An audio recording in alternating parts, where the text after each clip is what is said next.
Balik lagi sama gue Jonathan Leonarda, ini part 2-nya ya. Di part 2-nya gue nggak sama anak-anak karena sedikit banyak gue mau menjelaskan tentang basic genetik dalam selective breeding untuk corn snake.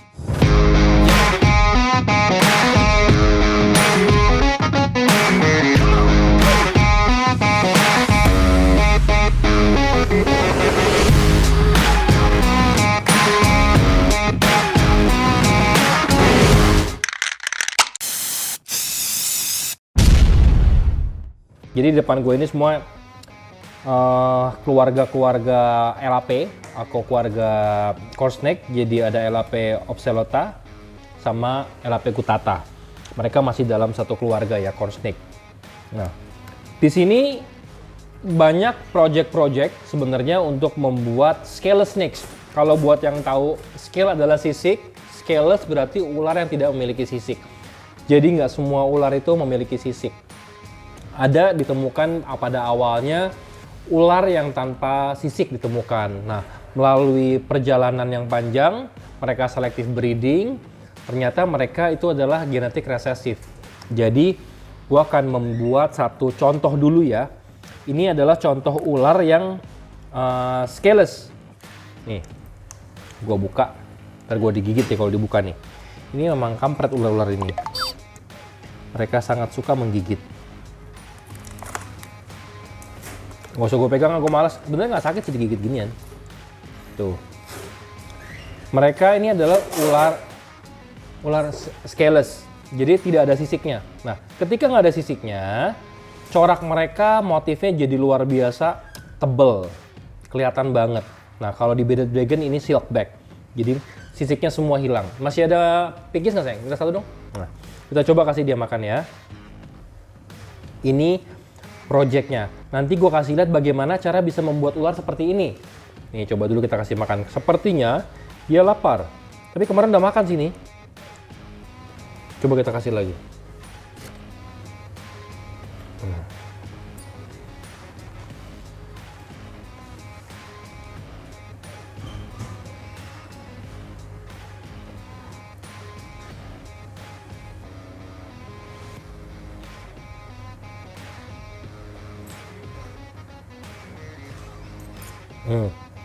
Salah-salah tangan gue dibabat sama dia.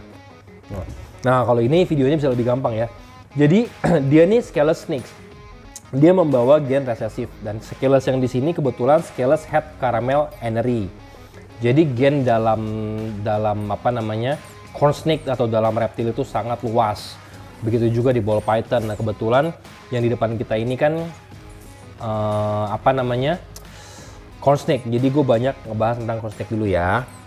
Nih, kita lihat sebentar di sini. Nanti gua akan coba kasih makan feeding yang lain lagi. Ini scaleless yang basic head. Oke.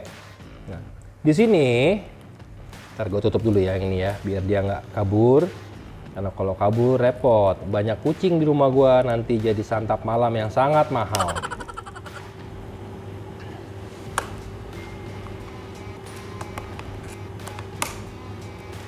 Tutup. Ini kita ada yang keren banget di sini. Ini albino motley scaleless head butter. Nanti butternya seperti apa akan gue kasih lihat. Nih, ini albino motley scaleless head butter.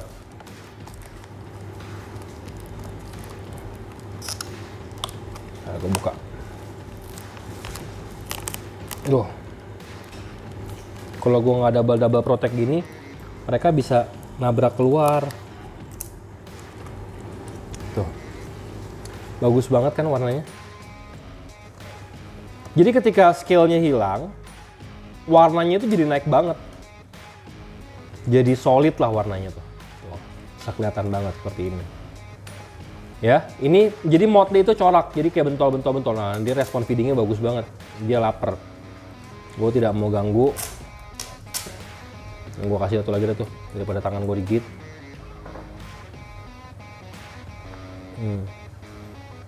Jadi breeder yang dari Ceko ini kualitasnya cukup bagus semua.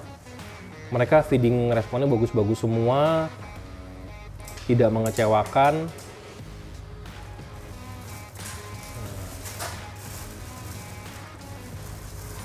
Ya deh, kadang-kadang suka gue tinggal. Kalau ular albino kadang-kadang begitu, jadi kita biarin nanti dia makan. Nah, gue akan kasih lihat lu yang butter. Kalau mutasi butter itu seperti ini. Jadi butter ini warnanya soft banget, kayak butter atau mentega. Nah, ini adalah butter. Bagus banget, dia hampir kayak putih solid begitu. Tuh.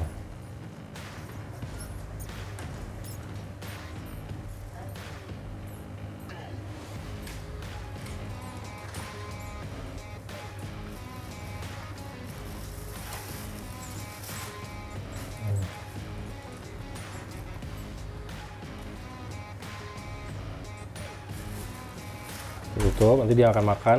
Itu udah makan tuh. Ini butter. Nah, di sini ada Scales Amelano. Bagus, head motley caramel. Tuh, baru makan dia. Cakep banget ya. Jadi cukup menyenangkan untuk bikin-bikin project Scales ini. Karena mereka bisa menghasilkan warna-warna yang bagus.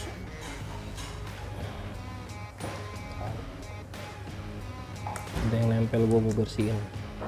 Dah. Tuh. Jadi kayak belut sebenarnya.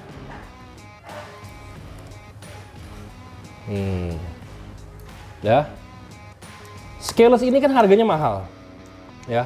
Ular Scales ini punya range harga yang mahal. Mungkin sekitar dari 8 juta sampai dengan 15 jutaan. Jadi bagaimana sih kita ngakalin pengen punya Scales tapi dengan budget. Nah, ini gue masukin ular-ular yang head Scales. Jadi secara visual, misalkan gini. Ini secara visual mereka hanya ular biasa, albino, tuh. Ular albino biasa, kayak cornsnake biasa, tapi mereka head Scales butter.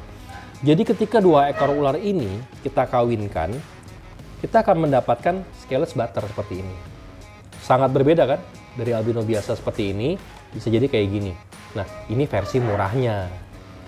Dengan misalkan budget kita misalkan 3 jutaan, kita bisa menghasilkan anak-anakan Scales yang harganya jauh lebih tinggi. Jadi itu seni dalam breeding project kita. Nih, kayak misalkan di sini. Di sini gua ada Ultramale Tessera. Ultramale Tessera sama Ultramale Jenny. 66% Scales albino head. Jadi 2 ular ini udah sepasang ya, cewek cowok. 2 ular ini ketika dikawinkan akan menghasilkan anak-anak Scales. Inilah seperti mereka ini. Nih. Di sini ada lagi head snow. Kalau snow itu kebetulan gue nggak ada. Snow tuh putih semua. Tuh. Cakep ya, Tessera. Kalau Tessera coraknya jadi kayak lurus-lurus garis-garis gitu. Luar biasa, bagus banget. Dan ular ini seperti yang gue pernah bilang, colubrid ini sangat recommended buat beginner, buat orang yang baru mau terjun dalam dunia ular. Ini sangat recommended karena bener-bener they all harmless atau nggak berbahaya. Kayak anak gue yang kecil pun bisa pegang, bisa handle, nggak ada masalah sama sekali. Nih, sekarang gue mau coba kasih makan. Nih, kayak gini nih. Ini udah makan semua kemarin.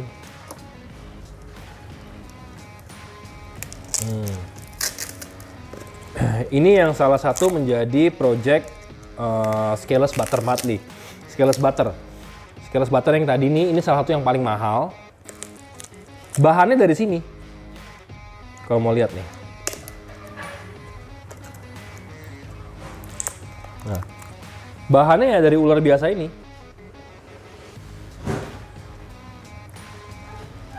Nih.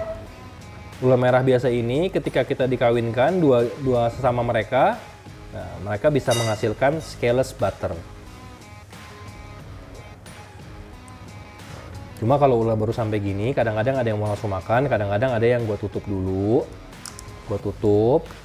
terus kita biarin sebentar karena mereka masih belum terbiasa dengan environment atau dengan lingkungannya yang baru di tempat kita.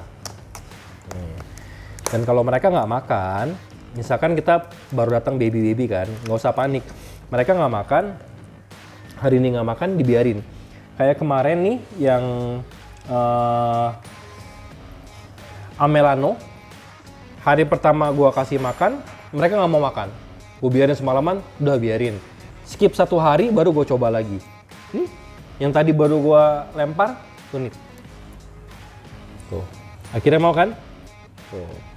Jadi jangan diganggu dan jangan banyak diganggu-ganggu. Dan satu hal yang paling kita pantang sebenarnya dalam pelihara ular ini, setelah kasih makan, tolong jangan digoyang-goyang, jangan di-handle. Biarkan mereka at least 3 harian setelah pencernaannya udah agak stabil, baru boleh kita mainin lagi. Jadi udah aman. Kalau enggak, resiko mereka untuk muntah sangat gede.